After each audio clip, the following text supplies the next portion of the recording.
Here are some suggestions to make sure your Crooked River mini car is as fast as it can be.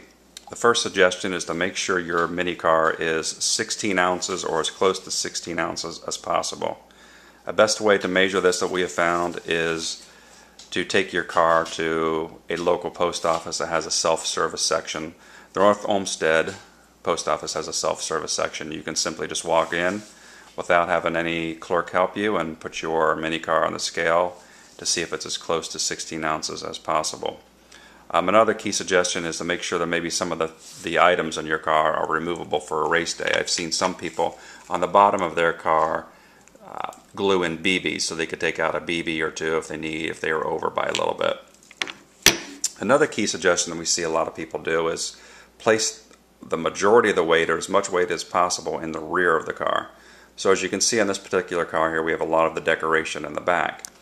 Now I know because I built this car, as this particular section right here is filled to the top with pennies and fishing weights. A second key suggestion, major key suggestion, is with the axles. Now as you can see, these axles here that come with your kit, one is longer than the other. You definitely want to make sure the longer axle is in the front of the car and the shorter axle is in the rear of the car. If you fail to do this, if you put the large axle in the back and the short axle in the front, this will cause the car to ride the rail on the way down the racetrack and the car will not finish the race. Another key suggestion is to make sure that you polish these axles with steel wool or sandpaper. So if you feel them, they feel smooth, but they're not smooth enough. For instance, let's take a wheel here out of our kit and we'll put it on one of these unpolished axles and we'll see exactly how it spins, and then we'll take one that's polished so you can see. So here's one here. Let's spin this.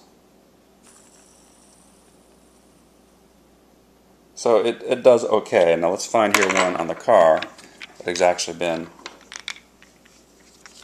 polished. We'll see exactly the difference.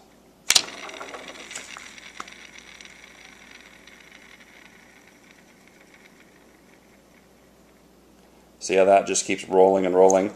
That's the action that you want on your car to make sure that your car finishes the race or actually has more speed. Another key suggestion is, so you've sanded your axles.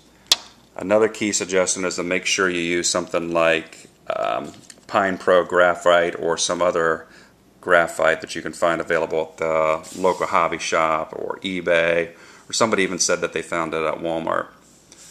So that's the end of the key suggestions. There's lots more to do or to learn in this area, so feel free to Google Pinewood Derby. There'll be lots of tips out there, but that's the tips that we have to offer today.